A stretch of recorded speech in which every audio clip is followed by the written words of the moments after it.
On va maintenant créer le pied de page de votre site web qui en fait nous rappelle le logo, qui va faire un rappel donc du logo et qui va faire un rappel des liens de navigation. C'est sûr que dans le site qu'on a actuellement, la barre, si je me place ici, la barre de navigation reste toujours présente.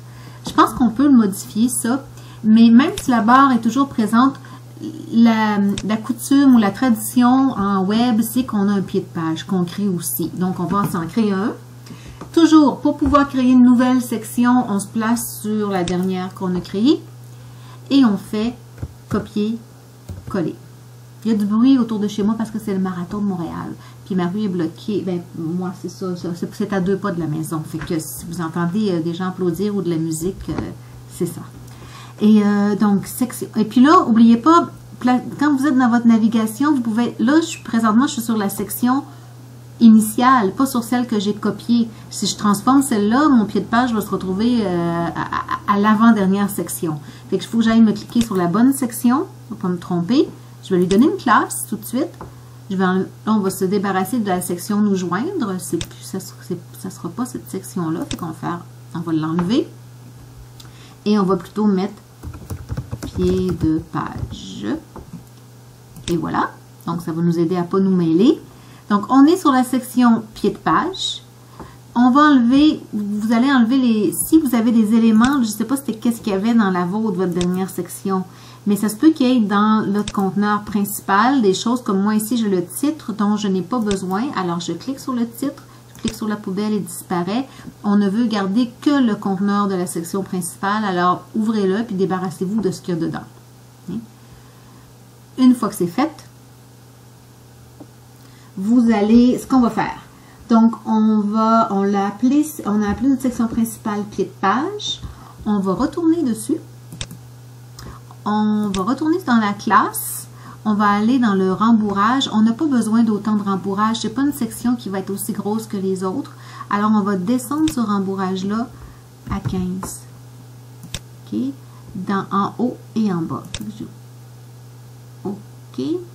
Ça, c'est pas censé affecter tout le monde. Je ne sais pas pourquoi. Ouais, c'est ça. Un seul élément sur ma page. C'est bon. OK. Donc, 15. Là, c'est devenu tout petit. C'est pas ça que c'est censé faire, ce que je vois dans mon tutoriel d'où je me guide, mais je pense qu'on va être capable de régler ça un peu plus tard. OK? Donc, et on a éliminé les mauvais éléments dont on ne veut plus. On va changer la couleur. Donc, on va aller un peu plus bas pour changer la couleur. Souvent, c'est assez neutre. Comme mettons qu'on allait pour un gris, mais quand même un gris foncé. Comme ça. Foncé. Trop foncé. Assez foncé, mais pas trop foncé. Voici. On dit d'accord.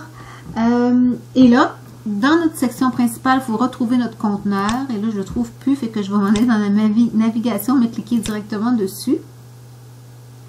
Là, mon conteneur, il me paraît grand. En tout cas, qu'importe. On va aller dans l'ajout des éléments, chercher des colonnes qu'on va amener dans le conteneur. Là, il trouve, c'est pas la bonne section, il me trouve la section principale, mais il ne me trouve pas le conteneur. Fait que, comme ma navigation est ouverte, au lieu d'essayer de le placer à la mauvaise place ici, je vais m'en aller dans la navigation, ce que vous pouvez toujours faire si vous ne trouvez pas l'élément. Et je vais aller sur le conteneur. Quand il devient orange, ça veut dire que je dépose mon élément dedans. Mes colonnes viennent d'entrer dans mon conteneur ici. J'en veux 2. Donc, j'ai d'accord pour 2. Puis, je peux fermer ça ici. Quelque chose qui cloche, mais c'est juste que je n'avais pas descendu mon écran correctement. Et là, dans la première colonne, on va aller chercher une image dans la colonne de gauche. Donc, on va faire, qui va être le logo qu'on va rappeler.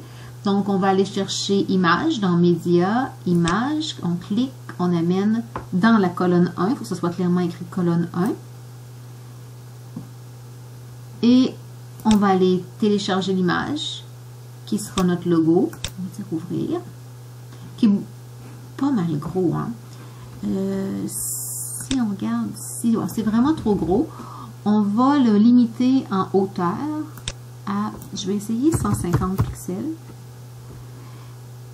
Puis là, parce que, je vais lui dire d'accord, que c'est correct. C'est un peu gros pour un pied de page, mais il faudrait que je retourne travailler mon logo ou que je trouve dans Photoshop, je pense, pour que ça fonctionne bien. Fait qu'on va l'endurer comme ça. Je vais retourner dans ma navigation pour trouver mon image. Je vais lui donner une classe. Je vais appeler image pied de page. Oui, je pense que... Pardon, je suis atteinte de la dyslexie du clavier. Est-ce que vous pouvez voir? Et je vais... Pardon, je suis en train de m'étouffer. Allez voir si je peux jouer un peu avec le padding, moi, pour l'amener un petit peu plus par là. Je pense que ça va être mieux. Voilà. Donc, ceci pour le logo. Donc, au moins, vous savez comment placer un logo. On va se rendre dans la colonne 2. Et là, dans la colonne 2, ce qu'on veut mettre, c'est des liens de navigation. On va aller dans les éléments. On va aller chercher texte link ici. Donc, on clique, on drague et on amène dans la colonne 2. On ne lui donnera pas tout de suite, on lui donnera pas tout de suite son lien réel. On va d'abord le placer visuellement comme on veut. Donc, il faut lui donner une classe. On va l'appeler lien pied de page.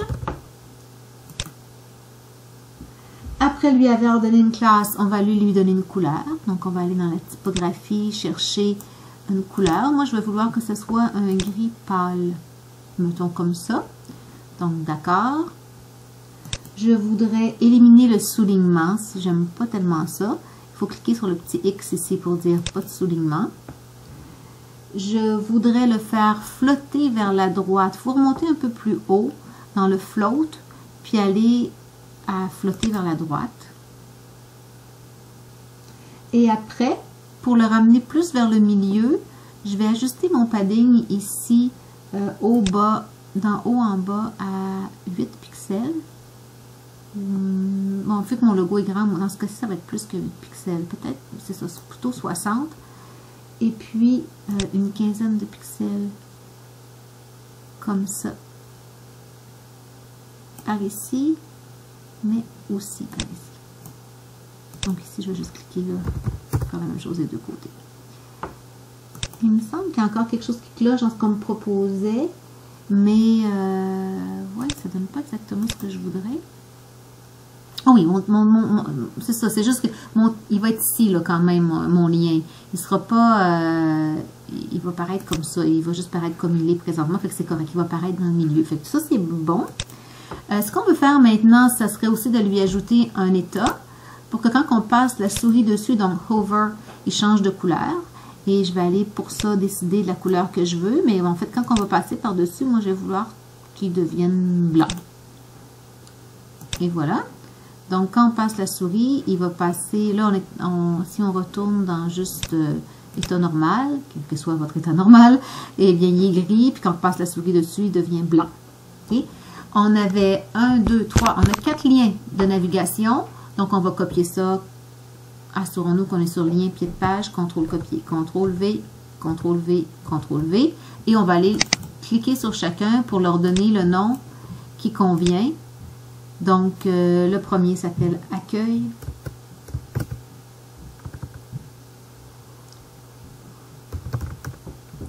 Le deuxième s'appelle... Oups. À propos... Je pense que je ne suis pas obligée de faire ça tout avec vous, là. Vous allez pouvoir le faire vous-même. Vous allez me trouver un peu lente et longue, n'est-ce pas? Mais donc, on les change les 4.